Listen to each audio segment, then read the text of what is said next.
My stepmom slapped my 4-year-old son and my dad defended her. Now they're both out of my life. I never thought I'd be the guy with family drama. At 28, I had it all figured out. A beautiful fiancé, a baby boy, and wedding plans on the horizon. But beneath that picture-perfect surface, there's a cancer eating away at my life, and her name is Veronica. My father brought her home 7 years ago. I still remember that first dinner, her practiced smile, the way she touched his arm possessively. "I'm so excited to be part of this family," she'd said, but her eyes were calculating, cold. From that day, everything changed. Dad used to be strong-willed, the kind of man who stood his ground. Now he's Veronica's puppet, nodding along to her every demand. At 54, he should know better, but love, or whatever he feels for her, has made him blind. "Your father just wants harmony," she tells me whenever I object to her controlling ways. But what she means is submission. Olivia sees through Veronica's act. My fiancé is perceptive that way. We've been engaged for 2 years now, but when Olivia got pregnant with Noah, we decided to postpone the wedding. Our little guy is 14 months old now, all chubby cheeks and contagious laughter. But Noah isn't the only child in our home. There's also Leo, Olivia's 4-year-old half-brother. The poor kid lost both parents in a car crash last year. Olivia didn't hesitate to take him in. That's the kind of woman she is. "He's family now," I told everyone, and I meant it. I love that little boy like he's my own. The way his face lights up when I come home, how he calls me Marky because he can't quite pronounce my name yet. But Veronica, she looks at Leo like he's dirt beneath her expensive shoes. "That child doesn't belong in this family," I overheard her telling Dad once. "He's not even related to Mark. He's just baggage Olivia brought along." The words made my blood boil, but I kept quiet for Dad's sake. I thought Veronica's animosity was something we could manage, something that would eventually fade. I was wrong, so terribly wrong. What I didn't know then was that Veronica's hatred for Leo would escalate into something far darker, something that would force me to choose between peace and justice, and that choice would tear everything apart. The wedding planning should have been the happiest time of our lives. Instead, it became a battleground with Veronica positioning herself as the general of an army no one asked for. It started with small things. Our wedding planner, Jenna, called me confused about venue changes she thought we'd requested. "Your mother asked for these adjustments," she explained. "She's not my mother," I corrected, my jaw clenched. "And we didn't approve any changes." Then came the dress shopping incident. Olivia had invited her closest friends for this special moment. Somehow, Veronica found out and showed up uninvited, barging into the bridal salon like she owned the place. "Sweetheart, that silhouette does nothing for your figure," she told Olivia, who stood stunned in a gown she'd fallen in love with. "Let me show you what a real bride should wear." I saw the hurt in Olivia's eyes when she recounted the story that night. "She made me feel like I wasn't good enough for you," she whispered. The invitation fiasco was the breaking point.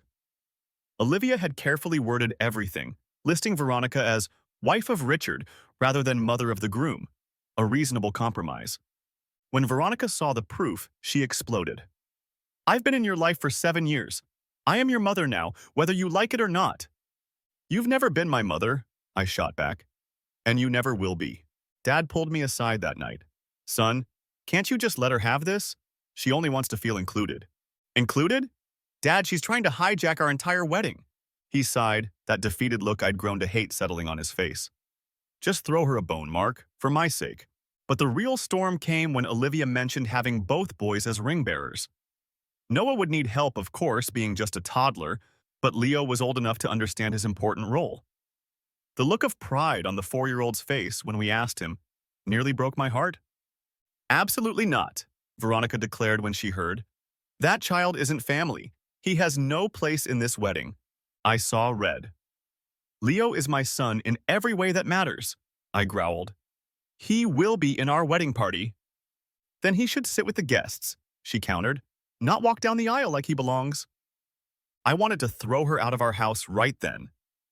Olivia placed a steady hand on my arm, always the calmer one between us. "Leo and Noah will both be ring bearers," Olivia stated firmly. "This isn't up for discussion." I thought that was the end of it. I was wrong. Last Saturday, We had tickets to a charity gala we couldn't miss. Major networking for Olivia's career. With Bill out of town on business, Olivia's sister living 3 states away, and my mom in Florida, childcare options were limited. Dad volunteered to watch the boys at our place. But Veronica will be there too, Olivia whispered, concern etching her features. It's just a few hours, I reassured her. Dad will be with them the whole time. We've never left her alone with the kids. Nothing's going to happen. Those words will haunt me forever. I trusted my father. I believed that his presence would be enough to keep the boys safe. I never imagined what Veronica was capable of when she felt threatened. We left at 6 that evening, dressed up and excited for a rare night out. I kissed both boys goodbye, high-fived Leo, and promised him pancakes in the morning. Have fun, Marky, he said, his little arms wrapped around my neck. How could I have known that when we returned, we'd walk into a nightmare we'd never forget? We returned home just after 11. The charity gala had been wonderful, a rare evening of adult conversation and champagne. Olivia looked radiant in her blue dress, and for a few hours we'd forgotten about wedding stress and family drama. That peaceful feeling evaporated the moment I turned my key in the lock. The sound hit us first, a child's heart-wrenching sobs punctuated by a woman's harsh voice. My stomach dropped as we rushed inside. The living room looked normal at first glance, toys scattered on the floor, a half-empty bottle on the coffee table. But then I saw them. Leo was curled into the corner of our sofa, his small body shaking with sobs. Blood trickled from his swollen lip, and a red mark blazed across his cheek. Noah was in his playpen, wailing in response to the chaos, his little face flushed and terrified. Veronica stood in the center of the room, still dressed in her designer outfit, finger pointed accusingly at Leo. Dad hovered nearby, holding an ice pack, his expression a mixture of embarrassment and distress. What the hell happened? I demanded, my voice barely audible over Leo's crying. Olivia didn't wait for an answer. She rushed to Leo, gathering him in her arms. Baby, what happened? Who hurt you? I've never seen such rage in Olivia's eyes as when Leo stuttered through his tears. She hit me, Livy. She said I'm not family. Said I can't be in the wedding. Then she got mad and she hit me. My vision tunneled, blood pounding in my ears. I turned to Veronica, who stood there unapologetic, chin raised defiantly. I did nothing wrong, she spat. That child isn't part of this family. He doesn't belong here. It was just a slap, she continued, as if that made it better. He was being difficult, talking about being in your wedding like he's your actual son. My fist clenched so tight my nails cut into my palms. I've never wanted to hurt someone as badly as I wanted to hurt her in that moment. I took a step toward her and Dad moved between us. Mark, son, this is just a misunderstanding, he stammered. Veronica got a little upset, but that's no reason to… A little upset? Olivia's voice cut through the room like a knife. She struck a 4-year-old child, a little boy who's already lost everything. She stood, Leo still clinging to her neck. You don't get to call her my mother, and if you're defending her, you're not welcome in this house either. I found my voice then, low and dangerous. Get out of my house, now. Veronica's eyes widened. You can't be serious. You lost the right to be near my family the moment you laid hands on my son. Dad, if you choose to stand with her, don't come back. Dad's face crumpled. For a moment, just a moment, I thought he might finally take a stand. I saw confusion in his eyes, pain, even a flicker of understanding. But then his shoulders slumped and I knew. Mark, please, he said quietly. Let's all cool down and talk about this tomorrow. There's nothing to talk about. My voice didn't even sound like my own. Leave? As Dad guided Veronica toward the door, she turned back, venom in her eyes. This isn't over. You can't cut us out over one little mistake. The door clicked shut behind them. I locked it, then leaned against it, suddenly exhausted. Olivia stood in the center of the room, still holding Leo. Noah now balanced on her hip. Both boys had quieted to sniffles. She looked at me, determination hardening her features. We're not letting this go, she whispered. Not this time. I nodded, crossing the room to wrap my arms around all 3 of them. My family, the family I would protect at any cost. No, I agreed. We're not letting her get away with this. That night, we barely slept. Leo kept waking up crying, crawling into our bed seeking safety. By morning, his lip had swollen to twice its normal size, and the mark on his cheek had darkened to an angry purple. "We're going to the pediatrician," Olivia said, her tone leaving no room for argument. Not that I would have offered any. Dr. Martinez examined Leo carefully, documenting each injury with clinical precision. "This was no accident," she said quietly, meeting my eyes. "I'm required by law to report this." "We want it reported," I replied. "We're pressing charges." Back home, Olivia and I gathered evidence like detectives building a case.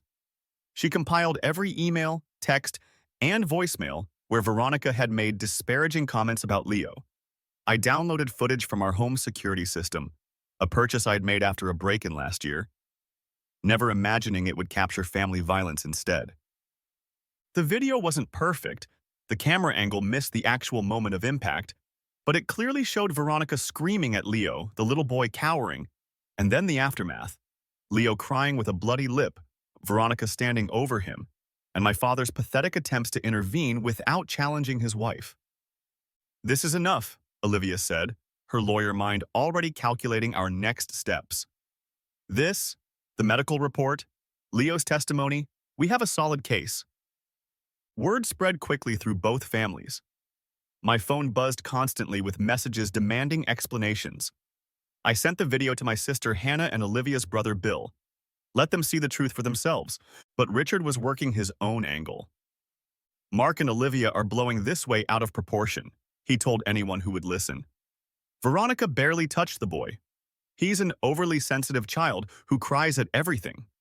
The family fractured along predictable lines. Hannah stood firmly with us, as did most of Olivia's family. My uncle Steve, who had always disliked Veronica, offered to testify if needed. But my Aunt Patricia, Dad's sister, took his side. "Children need discipline," she said, proving she knew nothing about modern parenting or basic human decency. Veronica's son Jake, from her previous marriage, launched a social media crusade painting us as vindictive monsters trying to destroy his mother's reputation. "She's the victim here," he wrote, "being pushed out of her family for one mistake." The wedding guest list dwindled as relatives chose sides. Olivia's family remained steadfast, but almost half of mine declined their invitations. "Maybe we should just elope," Olivia suggested one night as we sorted through another round of RSVP rejections. I took her hand. "No, we're having our wedding exactly as we planned. Those who truly love us will be there." 3 days after the incident, we stood in the county courthouse filing for a restraining order. Our lawyer, a sharp-eyed woman named Melissa, assured us we had an airtight case. "Child abuse allegations are taken very seriously," she explained. "The video evidence alone should be sufficient." We sat on hard wooden benches waiting for our case to be called. That's when they walked in. Dad and Veronica, followed by a man I assumed was their attorney. Dad wore his best suit, the one reserved for funerals and important business meetings. Veronica looked different, her usual polished appearance replaced by a more subdued outfit, minimal makeup, hair pulled back simply, playing the wronged grandmother for all it was worth. Our eyes met briefly. Dad started to raise his hand in greeting, but I turned away. Whatever he wanted to say, I wasn't interested. The hearing was mercifully brief. The judge reviewed our evidence, including Dr. Martinez's report and the security footage. Veronica's attorney tried to frame it as a family misunderstanding, but fell silent when the judge fixed him with a withering stare. "Mrs. Bennett," the judge addressed Veronica, "the evidence clearly shows you struck a 4-year-old child in your care, causing physical injury. Do you deny this?" Veronica's voice was barely audible. "I may have overreacted, Your Honor." "Overreacted?" The judge's eyebrows rose. "That's quite an understatement." The restraining order was granted immediately. Veronica was barred from coming within 500 feet of our home, Leo's preschool, or any location where we might reasonably be found. Violation would result in immediate arrest. As we walked down the courthouse steps, Olivia squeezed my hand. "We're finally free of her," she whispered. I nodded, but the victory felt hollow. My relationship with my father lay in ruins. Half my family thought I was overreacting. And Leo still woke up crying, asking if the mean lady was coming back. The restraining order would keep Veronica physically away from us, but the damage she'd done would linger long after the bruises faded. In the weeks following the restraining order, I experienced a strange mix of emotions. Relief that Veronica could no longer harm Leo, anger that had nowhere to go, and beneath it all, a hollowness where my relationship with my father used to be. I threw myself into wedding preparations and work, trying to outrun the feelings. Olivia noticed, of course. She always does. "I think you should talk to someone," she said one night, her head resting on my chest as we lay in bed. "A professional. This isn't just about Veronica. It's about your entire relationship with your dad." I wanted to argue, but I knew she was right. The first session with Dr. Klein was awkward. I'm not used to sharing my feelings with strangers, but by the third appointment, something broke loose inside me. "I've been thinking about my childhood," I admitted. Things I never connected before. Like how Veronica read my journal when I was 16, then used what she learned to manipulate me. How she accidentally threw away letters from my mother. How she insisted I attend family functions when Dad wasn't even there, just so she could show me off to her friends like some trophy. She always positioned herself between me and Dad, I realized aloud. Anytime we started to connect, she'd find a way to insert herself. Dr. Klein nodded. That pattern of control doesn't develop overnight. It's likely been her modus operandi for years. That evening, I shared these revelations with Olivia and Hannah during dinner. Hannah, who'd driven down for the weekend to help with wedding plans, had her own stories to add. "Remember Noah's baby shower?" Hannah asked, refilling her wine glass. "God, that was a nightmare." Olivia groaned. "How could I forget? I was 8 months pregnant and suddenly all my careful plans were being hijacked." I'd been out of town on business that week, returning just in time for the shower. I'd missed the behind-the-scenes drama. "Veronica was convinced the baby was a girl," Hannah explained. "Despite you guys not wanting to know the gender, she replaced all the gender-neutral decorations with pink tablecloths, pink balloons, pink everything. She ordered a custom cake with 'Welcome Baby Girl' written on it," Olivia added, "and a monogrammed diaper bag with a female name she'd chosen." Hannah nodded.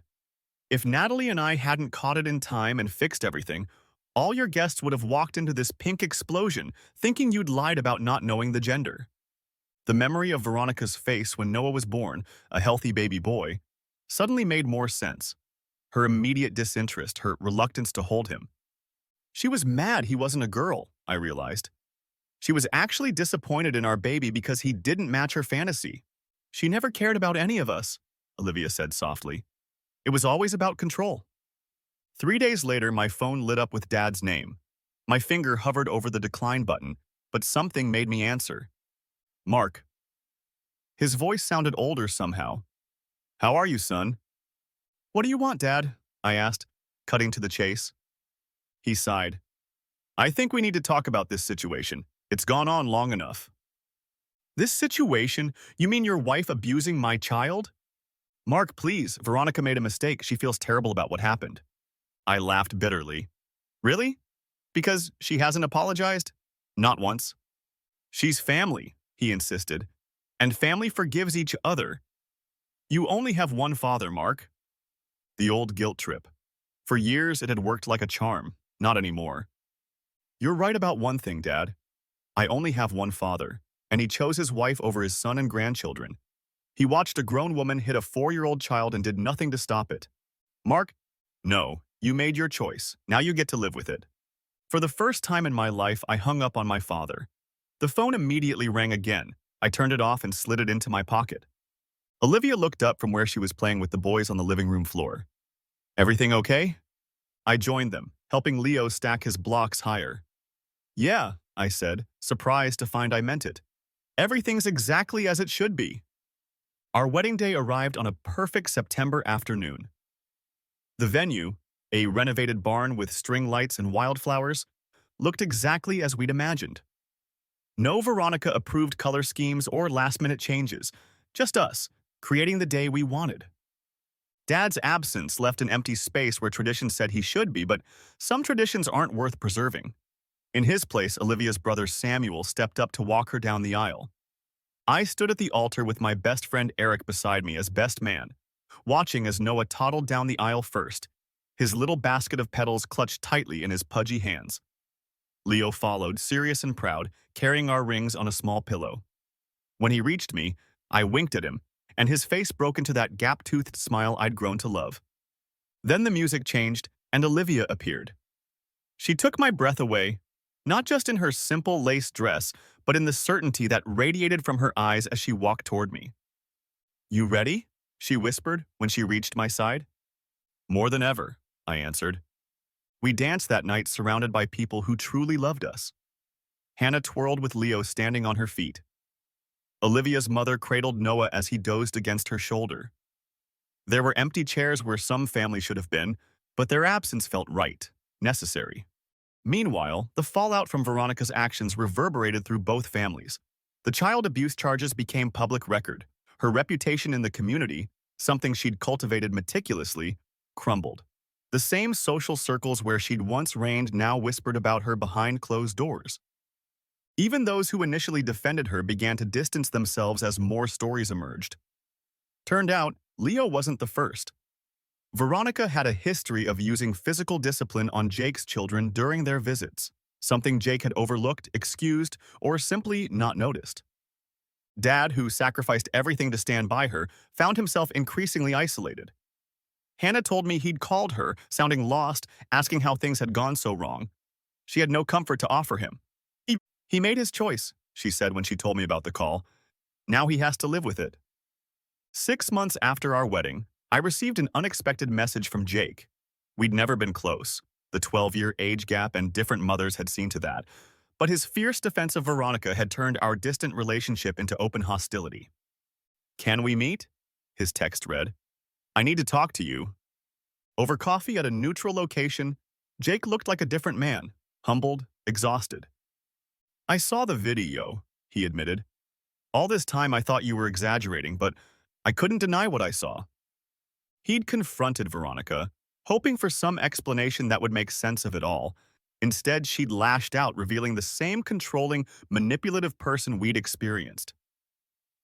"I'm sorry I didn't believe you," he said. "I'm sorry I defended her." I didn't forgive him immediately. Trust, once broken, doesn't mend with a single apology. But over time, Jake became part of our lives again, a chastened, more thoughtful version of himself. His break with Veronica was permanent, leaving her with one less ally, one more loss to contemplate in her isolation. Life settled into a new rhythm. Olivia's pregnancy announcement, a little girl this time, brought joy untainted by fear of interference. Leo started kindergarten, thriving with every passing month. Noah grew from baby to toddler, his personality emerging, stubborn like me, compassionate like his mother. Sometimes I still think about Dad, wonder if he regrets his choice. But those thoughts come less frequently now. The family I've built with Olivia has healed wounds I didn't even know I carried. I don't have a father, I don't have Veronica, but I have something better. A family built on love and respect rather than control and fear. A family that's strong enough to protect its most vulnerable members. A family that's truly mine.